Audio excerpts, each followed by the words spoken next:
अगर आपका बच्चा किसी कोचिंग सेंटर में पढ़ता है तो ये खबर आपके लिए बेहद अहम है। हल्द्वानी में जिलाधिकारी ललित मोहन रयाल के सख्त निर्देशों के बाद जिला प्रशासन ने शहर के प्रमुख कोचिंग संस्थानों पर अचानक छापेमारी की। जब सुरक्षा व्यवस्थाओं और फायर सेफ्टी का ऑडिट हुआ तो कई बड़े संस्थानों की हकीकत सामने आ गई। निरीक्षण में कई कोचिंग सेंटर बिना फायर एनओसी के संचालित मिले।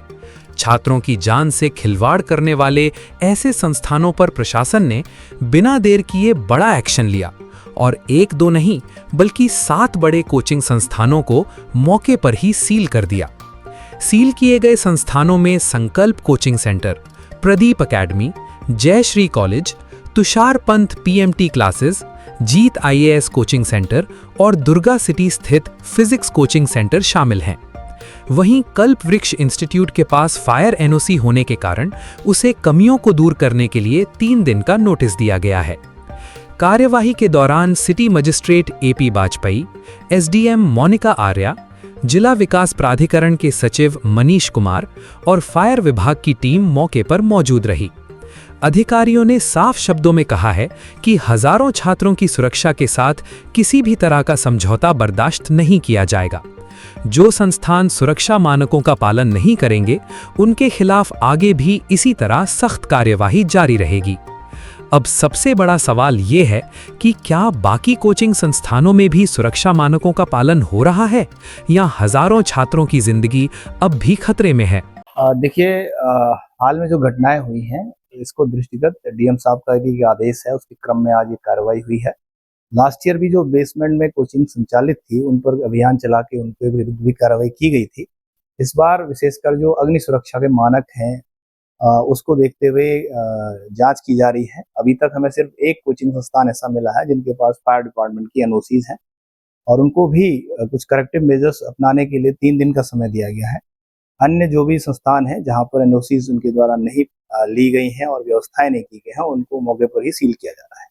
इसमें हृदय विदारक घटना हुई है अभी हाल ही में, और इसके पहले दिल्ली में भी देखा होगा आपने, कई कोचिंग्स में जो है इस तरीके की घटनाएं हो चुकी हैं। उसी के क्रम में माननीय मुख्यमंत्री जी के द्वारा दिए गए निर्देश और जिलाधिकारी महोदय के द्वारा दिए गए निर्देशों के क्रम में आज जिला प्रशासन, डीएलडीए नैनीताल और फायर की टीम के द्वारा संयुक्त निरीक्षण किया गया है। औचक निरीक्षण इसको कहेंगे।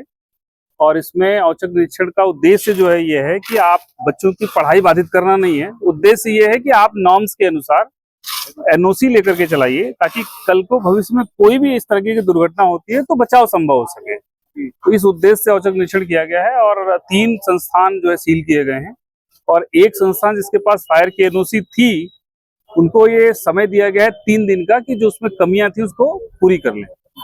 तो ये पूरा आज का निरीक्षण रहा। तो अभी और अभियान भी जारी रहेगा? निश्चित रूप से जितने भी इस प्रकार के हैं, केवल कोचिंग संस्थान ही नहीं, ऐसा कोई भी गैदरिंग सेंटर जहां पे इस उम्र के बच्चे या कोई भी ऐसी गैदरिंग होती है और वो क्लोज्ड कैंपस हो, उनकी भी जांच की जाएगी और जांच में जो भी गलत पाया जाएगा उसके खिलाफ कार्रवाई की जाएगी। साफ दे दें कि सुरक्षा के साथ खिलवाड़ न किया जाए, कि आप लोग लगातार देखिए, सुरक्षा के साथ खिलवाड़, वो भी देश के भविष्यों के साथ खिलवाड़, कितनी आप सब ने देखा होगा टीवी चैनल्स पे और सोशल मीडिया पर।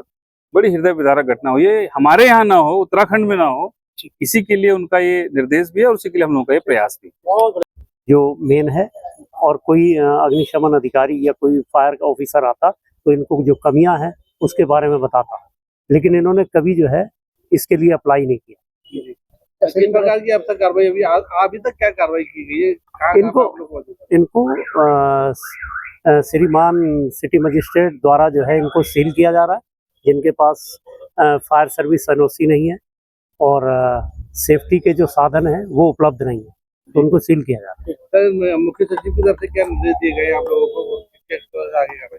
बच्चों की लाइफ को देखते हुए उनको अवेयरनेस की जाए, सबको बताया जाए और जहां पर भी ये चीजें नहीं मिलती हैं वहां पर उचित कार्रवाई की जाए।